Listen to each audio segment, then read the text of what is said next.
Bonjour à tous et merci de nous rejoindre sur le studio Orange des sommets du digital. Je rappelle que vous pouvez réagir sur les réseaux sociaux avec le hashtag SomDig18TV. Je vois 2020 qui est prêt à foutre le bordel. Ça va bien se passer. SomDig18TV.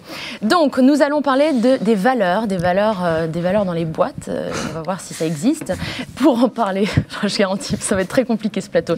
Pour en parler, Pascal Cube, qui est CEO de Sunglasses, qui fait de la production, de la communication, qui est un pionnier expert, qui a fondé une des premières agences qu'il a eu pendant 10 ans, Out of Home. Cyril Delastérie, qui est auteur, conférencier, producteur, comédien, connu sous le nom de 2020, j'en passe, des meilleurs, des pas mûrs, tout ça. Thomas Parouti, qui est fondateur de l'agence Mieux. Merci d'être là. Je vais vous demander de vous tenir un minimum parce que sinon on va en fouiller dans 2 minutes. Ah non, mais pas du tout. Ok, alors, donc aujourd'hui, le thème c'est n'oublions pas nos valeurs. On va voir ce que ça veut dire. C'est hyper important. Pascal, toi qui connais bien les boîtes et le durable, où est-ce qu'on en est? Exactement. Où est-ce qu'on en est? Est-ce que les boîtes vont changer le monde? C'est pas. Bonne chance. Tu as 20 minutes. 2 heures de dissert. Non, en fait, c'est pas les boîtes qui vont changer le monde. C'est les hommes qui vont changer le monde et qui vont changer les boîtes. C'est-à-dire que c'est à nous de bouger et de faire bouger les lignes. Comme tu le sais, j'ai participé à certaines choses qui étaient faites pour faire bouger ces lignes. Ça n'a pas toujours marché, mais je pense que si tout le monde s'y met, et tout le monde s'y met régulièrement et à force, peut-être. Alors, pour être un peu plus précis, quelles sont ces choses auxquelles tu as participé? J'ai été dans ma longue carrière. Tu vois, c'est quoi le micro plus près, c'est ça? Ouais, d'accord. Mais j'aime pas parce qu'il y a quand même... Plus fort, Pascal. Pascal, quelle ligne as-tu fait bouger avec l'entreprise? Là, on a pété tous les tympans, c'est bon. C'est qui ce con là?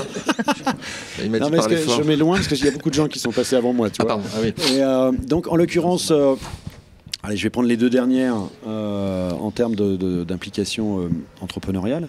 MyHospi Friends, c'est un réseau social pour les patients hospitalisés. Et le deuxième, Thanks Everyone, qui était une plateforme de e-commerce solidaire. Voilà. Et alors, qu'est-ce que vous faisiez sur la plateforme? Alors, le réseau social des gens hospitalisés, c'était très calme. Ça marchait entre 18h et 18h30. Je préfère annoncer, ce live ne va pas être politiquement correct. À quel dîner? Tu manges ma compote et après tu te connais. Je viens de finir ma compote. Le mec il voulait liker mais il n'avait plus de doigts. C'était horrible. Si tu as aimé compote, tu likes. Si tu l'as pas aimé, tu retweets. C'est ça. Pardon, vas-y. Donc, my compote. Ça, c'est fait. Et donc le e-commerce solidaire. Et le e-commerce, l'idée c'était d'impliquer des marques dans la vente et en fait l'idée c'était de faire une sorte de vente privée et plutôt que d'enrichir vente privée, c'était d'enrichir des associations au travers de ventes en ligne. Et on le sait aujourd'hui, on nous fait acheter beaucoup de choses en ligne et c'est pas forcément des besoins, c'est plutôt des impulsions, et de transformer ces impulsions en choses bénéfiques pour des associations en particulier. Moi, je te donne la parole après, promis, mais s'il te plaît... Comment est-ce qu'on fait pour acheter des impulsions? Je te dis, je dis, on a arrêté. Ah bah, c'est ça. Du coup, c'était trop compliqué. Il y a des fabricants de trampolines qui peuvent éventuellement te permettre... Voilà. Thomas, toi qui accompagnes des boîtes vers justement plus d'éthique, de durable, de la RSE, etc. Quel est ton point de vue là-dessus? Est-ce que les boîtes sont sensibilisées à tous ces sujets ou on en est encore loin? Ça a bougé fortement ces dernières années sous l'impulsion des associations, des consommateurs et aussi des salariés. Donc oui, les entreprises évoluent, essaient d'avoir des modèles un peu plus vertueux. Il y a aussi un contexte médiatique global. Je rigole pas là. Attends, juste sa tête, ça suffit. Il y a une pression médiatique aussi quand on voit les événements COP21, 22, 23 ou quand notre cher président de la République, qu'on aime tous, voilà, fait des conférences et explique qu'il y a une crise climatique qui se rapproche et donc les entreprises doivent se bouger. Il y a tout un ensemble de pressions qui fait que oui, les entreprises bougent et je crois que les salariés de ces entreprises ont envie de bouger. Et comme on est au sommet du digital, il s'avère que, enfin moi je suis persuadé que le digital est un accélérateur pour un monde meilleur, entre guillemets, si on veut donner un terme un peu générique, en tout cas pour une économie plus positive, où on prend en compte l'environnement, le social, le sociétal. C'est bon son pitch, hein. C'est carré, quoi, c'est carré. Le mec a bossé, quoi. Ça fait 4 mètres. 4 ans. Non, alors, le terme de ce plateau, c'est aussi n'oublions pas nos valeurs. Est-ce qu'on peut dire, 2020, à toi la parole, est-ce qu'on peut dire que les boîtes, et allez, soyons fous, les boîtes présentes au sommet du digital ont des valeurs? Bah, Alibaba, il a 40 valeurs. Là, je dis gold. On a le droit, on a parlé du Bitcoin. Mayday, sauvez-moi, me sauvez en plateau. C'est pas vraiment indirect, ça sera Sébastien Laura, désolé. Est-ce que c'était quoi ta question, pardon? Est-ce que les boîtes ont des valeurs? Ouais. Est-ce que tu as des valeurs? Parlons de toi, Vincent. Ah oui, c'est ça. C'est sur une DLC, en Alors, mais oui, mais les boîtes ont des valeurs, mais bien sûr qu'il y a des boîtes ont des valeurs. Point. C'est argumenté ou pas? Non, je sais pas quoi dire. Vraiment, oui, je pense qu'il y a des boîtes qui ont des valeurs. Thomas, est-ce que les boîtes ont des valeurs? Ou est-ce que c'est du storytelling et du bullshit pour être... Les entreprises ont des valeurs parce que leurs salariés ont des valeurs, parce que les chefs d'entreprise, les dirigeants ont des valeurs. Ils ont, on va dire, une vision de là où ils veulent aller, là où ils veulent amener leur entreprise dans un contexte qui bouge énormément. Donc oui, ils se fédèrent tous autour de 4-5 valeurs qui leur permettent d'y voir un peu plus clair et de fédérer leurs équipes. Mais entre dire on a des valeurs, notre ADN c'est ça, et les incarner, il y a une différence. Est-ce qu'elles les incarnent à l'heure actuelle? Elles sont obligées, sinon elles se font allumer. Ouais, aujourd'hui, il y a une pression, et notamment du social. Et des jeunes. Qui fait que aujourd'hui, une entreprise qui énoncerait des grandes valeurs et qui ferait le contraire à côté, se ferait allumer. Et concrètement, ça se concrétise par quoi les valeurs au sein d'une boîte? C'est horrible quand quelqu'un dit. Et concrètement, on n'a pas compris ce que tu as dit avant. Là, tu disais de la merde, mais tu peux dire très bien, c'est plus clair. Non, mais par exemple, il y a le mécénat de compétences se développe beaucoup dans les entreprises. Donc des grandes entreprises. C'est quoi déjà le mécénat de compétences? Le mécénat de compétences, c'est des salariés qui ont quelques jours par an pour intervenir dans le milieu associatif. Par exemple, on parlait du Black Friday avec Alibaba. Pendant le Black Friday, il y a la Camif qui a fermé son site e-commerce le jour du Black Friday en disant cette fête de la surconsommation, ça m'intéresse pas. Je donne à mes salariés une journée pour qu'ils aillent bosser dans une assoce. Et du coup, ça fait vachement plus de bruit. C'est pour redorer son blason ou c'est pas du tout. La Camif s'est complètement transformée au cours des 5-10 dernières années. Il y a un patron qui veut complètement changer sa boîte. Donc c'est le patron qui met les valeurs. Ben ouais, le patron est un peu le visionnaire. D'accord. C'est à partir du moment où il y a une vision de cet ordre-là, c'est-à-dire que oui, je veux que dans cette boîte il y ait des valeurs, qu'on fasse des choses positives. On sait que les milléniums s'orientent de plus en plus dans leur choix dans le choix des entreprises pour lesquelles ils vont bosser, qui est ça. Je crois qu'il y a une étude qui est sortie il n'y a pas longtemps sur les diplômés, les jeunes diplômés, c'est 1 sur 2. Non, ça, c'est pas 10%. On sait que 10% du PIB français, c'est quand même des assos, c'est du solidaire, voilà, alors on est loin encore de ce qu'il faudrait, mais ça commence à monter. On est loin du compte. Et puis on parle de nous ici. Voilà. Mais Vincent va enchaîner là-dessus, je sais qu'il a un truc à dire. Pardon ? Non, mais t'as raison. Bon, donc la RSE, le mécénat de compétences, qu'est-ce que la RSE? C'est super. Tu peux répéter pour les gens qui regardent? Parce qu'il y a des gens qui ne savent pas. La responsabilité sociale et environnementale. Voilà. Mais t'as raison, il faut le répéter. Absolument. Stop aux acronymes. Stop aux acronymes. Stop aux acronymes. Donc la RSE, le mécénat de compétences, c'est super. Est-ce que c'est assez? Est-ce que ça va assez loin? Parce que malgré tout, les boîtes, elles continuent à produire, on n'est pas encore dans une économie circulaire. Donc comment est-ce que petit à petit, on va vers ça? Moi, ce que je trouve intéressant, c'est le chemin. Les entreprises se transforment petit à petit, les grosses entreprises. Après, il y a de plus en plus d'acteurs, et notamment des entreprises créées par des jeunes, qui sont sur un modèle tout de suite qui est complètement durable. Voilà. Après, il y a aussi, on crache assez souvent sur l'État français, les collectivités et tout, et on peut ne pas être l'ami d'Anne Hidalgo par exemple, mais globalement, la mairie de Paris a mis en place le Vélib qui permet aux Parisiens de se balader pour que dalle, facilement, rapidement, maintenant sur les 20 000 Vélib. Il y a 700 000 vélos électriques. Je prends le Vélib. Ouais, prends le Vélib, je te sens bien là-dessus. Non, je ne dis rien. Non, je ne dis rien sur les Vélib. Voilà. Oh non, mais est-ce que tu te déplaces en vélo? En vélo. Non, embarque en ce moment. Non, mais c'est pas vraiment, je ne veux pas rentrer sur Anne Hidalgo, si je puis cuisine. Ah ouais, là on va revenir sur un Il y a sujet peut-être des enfants qui se regardent. Il y a peut-être des enfants qui se regardent. Alors les enfants. Est-ce qu'il y a une croix 18? On peut rentrer dans une aide. Voilà, carré orange. Ah non, sinon, ce que tu disais, j'ai repensé à un truc. Il y a un livre qui vient de sortir qui s'appelle Social Calling. Absolument. Émilie Vido. Émilie Vido, absolument. Et ça, c'est un super bouquin pour montrer tous les gens qui font des jeunes, qui font des projets sociaux, solidaires, tout ça, qui ont envie de donner du sens dans leur boulot. Donc il faut acheter Social Calling de Émilie Vido. Ouais. C'est elle qui a inventé le concept. Hein. Ah oui, mais je sais. Elle a inventé le sais, mot, quoi. Et il y a aussi un truc, on parlait de greenwashing il y a quelques années, maintenant on parle de social washing, parce qu'il y a des entreprises attention au phénomène qui font, de mode. voilà, qui en font un peu trop. Voilà, donc autant être précis. Mais c'est ce qui les fait flipper d'ailleurs. Je parlais tout à l'heure de plateformes e-commerce solidaires. Quand on approchait les grosses boîtes, ils flippent. On parlait du greenwashing, parce que une sorte alors je sais pas le mot, le terme, je l'ai pas, tu vois, mais c'est social washing, tu vois, enfin un truc comme ça, dire ouais mais non, on n'est pas légitime pour ça, si on fait ça on va se faire défoncer. Est-ce que c'est pas un frein justement? Est-ce qu'en fait c'est le serpent qui se mord la queue? S'ils y vont pas, et ben voilà, ils ont peur de se faire taxer. Ouais, alors c'est d'où il faut casser un peu le truc quand même à un moment donné. Bon, nous on a essayé, on n'a pas réussi à le faire. Alors maintenant il fallait aussi des moyens. C'est en fait là aussi on se mord un peu la queue. C'est que attention. Qu'est-ce qu'il s'est retenu là? Non, mais j'ai rien dit. Hein. Non, en plus, j'ai envie de dire des choses importantes, j'ai envie de dire des choses sérieuses. On dira putain, les mecs sont sérieux quand ils parlent de social. Et pour revenir au social calling, oui, faisons attention à ce que ce ne soit pas un phénomène de mode. Les gens qui veulent faire du bien aux gens, et puis tout le monde surfe là-dessus, mais la réalité, c'est qu'à un moment donné, si c'est pour une minorité de gens, ça va pas le faire. Mais il y a une pression quand même de plus en plus sociétale sur les gens font de plus en plus gaffe à ce qu'ils achètent. Tu sais quoi, je crois qu'il y a un truc qui est un peu flippant quand même. C'est que si on bouge pas, on va droit vers Gattaca.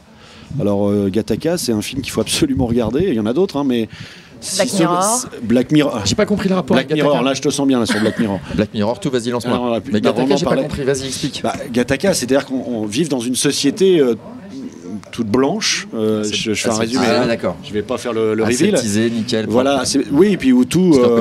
Il y a les gens qui sont là où il faut, puis ceux qui sont plus là. C'est une société. Oui, mais quand tu vois ce qui va se passer, sans doute, pas sans doute, en 2020 en Chine, où les gens seront notés citoyens. Voilà. Alors ça veut dire que si tu n'as pas la bonne note, tu n'auras pas ton visa pour sortir, tu n'auras pas ton crédit pour acheter, etc. Et puis il y a aussi l'urgence environnementale. Si on fait rien, si on bouge pas plus vite que. De toute façon, c'est peut-être ça qui va nous brûler le sujet. Hein. Carrément. Alors, on voit que depuis. On va être un peu optimiste.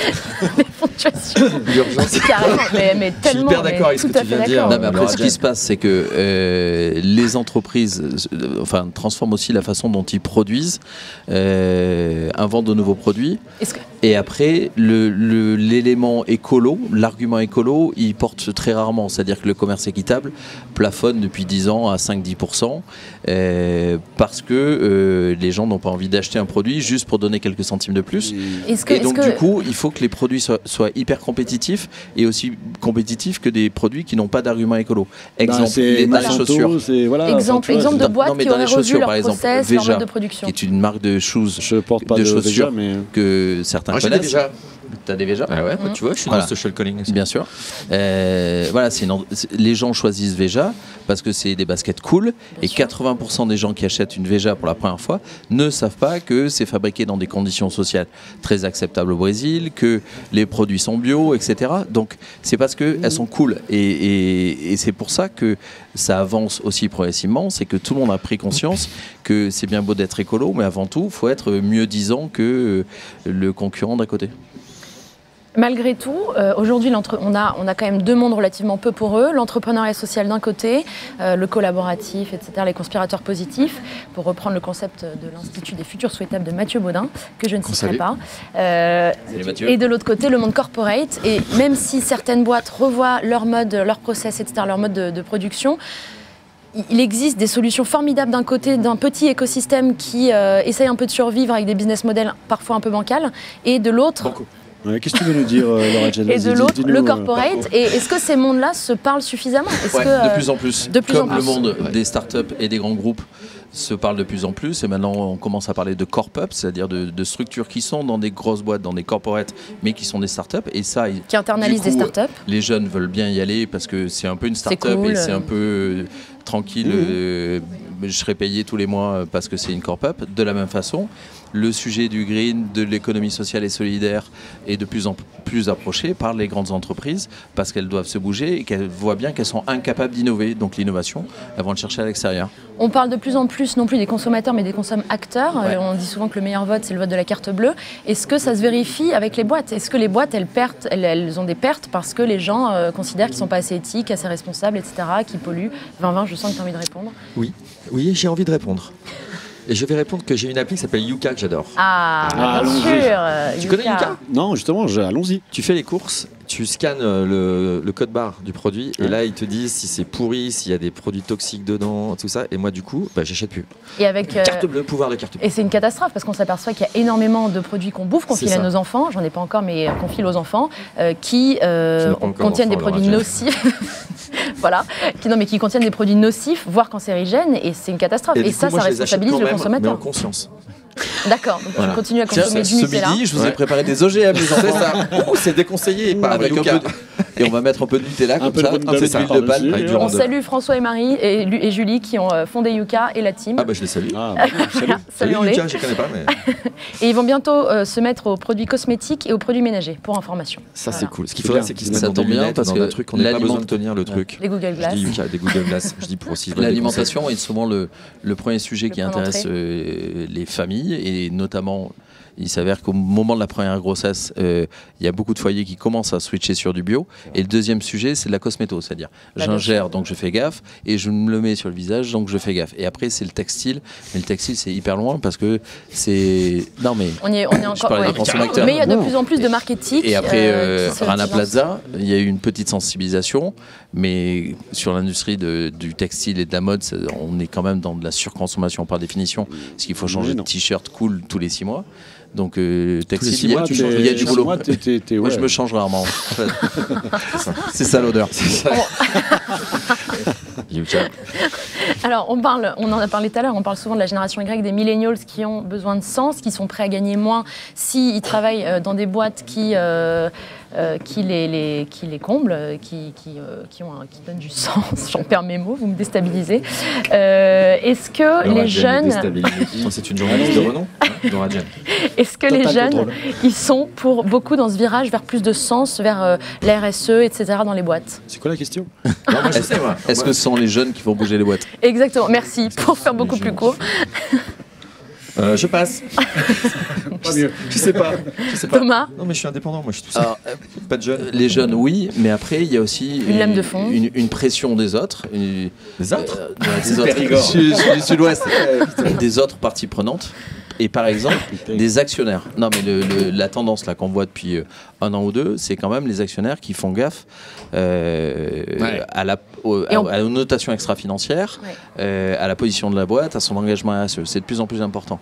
Il y a quelques jours, Bill de Blasio, le maire de New York, a fait une conférence avec Greenpeace en France, un maire avec Greenpeace jamais, plus Naomi Klein, qui est l'activiste la plus connue aux États-Unis, pour dire on va attaquer les entreprises qui ont participé au réchauffement climatique, celles qui sont sur le territoire de New York, et les fonds de pension des retraités des gens de la mairie. En fait, on va sortir notre fric des fonds de pension où il y a des boîtes qui sont pas clean, et on va investir dans des boîtes vachement plus clean. Donc la pression devient financière. Moi, les briefs que je reçois depuis 1 an ou 2, les entreprises me disent pour la notation extra-financière, je suis obligé de bouger, en plus des pressions des consommateurs, des assos et d'une volonté réelle de participer à une réduction du réchauffement climatique. Mais il y a une pression financière depuis 1 an ou 2 qui change complètement le truc. Tu la sens vraiment? Ah ouais, moi je travaille par exemple en ce moment avec des promoteurs immobiliers qui me disent voilà, il faut qu'on ait des bonnes notes pour continuer à avoir des actionnaires globalement. Et mais est-ce que cette responsabilisation, ces prises de conscience, elle passe que par la menace? Est-ce qu'il pourrait y avoir un cercle positif Embrasse ma bague. Non, je crois pas. Menace. Direct. Non, mais ça marche pas. Non, mais malheureusement, la menace, en tout cas les pressions des associations, des ONG qui défendent l'environnement, plus la pression financière, font plus bouger les choses, ou les réglementations. Le Grenelle en 2007 a quand même participé à une première prise de conscience avec des boîtes qui ont envie d'évoluer. Voilà. Et après, il y a des entreprises qui savent que dans 20 ans, 30 ans, 40 ans, elles ne pourront plus produire de diesel, par exemple. Donc l'entreprise de demain donc, du coup, sera plus responsable. L'entreprise est obligée de bouger parce que le marché est vachement. Donc l'entreprise demain sera plus responsable. Comme on est au sommet du digital, j'ai envie de dire demain l'entreprise sera digitale et durable. Oui. D'accord. Tu voulais dire quelque chose? Un mot de la fin. Oui. Dernier tour de table. 20-20. Ok. Non mais toi, tu avais fait des initiatives. J'ai fait des initiatives, mais moi j'ai fait des trucs, on avait dit. Mais oui, parce que. Non, c'est là, on rigole et tout. Parce qu'en fait, c'était quoi le sujet exact? Au général. N'oublions pas nos valeurs. N'oublions pas nos valeurs, c'est ça. Non, parce que Vinvin, tu fais ton mijauré depuis tout à l'heure. Mais en vrai, tu as quand même produit, écrit et joué dans une série sur le handicap. Mais ouais, donc c'est pas. Tu veux nous en parler? Oui, c'est une série qui s'appelle J'en crois pas mes yeux. Les gens peuvent toujours y aller parce qu'il y a toutes les saisons sur j'encroispasmesyeux.com. Qui était une série autour Jean comme le prénom. Jean comme le prénom. T'as fait des vannes. On sent la fin, c'est la vanne de fin. Là, c'est autour du handicap. Donc, à la première année, c'était avec un non-voyant. Ensuite, on a traité du handicap invisible. Ensuite, de tous les handicaps, c'était dans une espèce de parodie de The Office. Et donc, c'était sur le budget RSE des boîtes. Elles mettaient un peu d'argent. Chaque boîte mettait un peu d'argent. Du coup, à la fin, on avait un gros budget pour faire une belle série. Et moi, j'ai découvert. Elle a bien marché. Ah ouais, ça marchait super bien. Et c'était kiffant à faire, mais au bout d'un moment, c'était. Voilà, il faut passer à autre chose. Mais c'était vraiment très intéressant. Problème du zapping. Non, ouais, mais problème que c'est beaucoup d'énergie pour aller récolter les budgets dans toutes les boîtes. Pascal, Cyril, Thomas, merci infiniment d'avoir participé à ce live. On se retrouve tout de suite, je cherche avec Raphaël Labbé sur les innovations au quotidien. À tout de suite. Monsieur Labbé.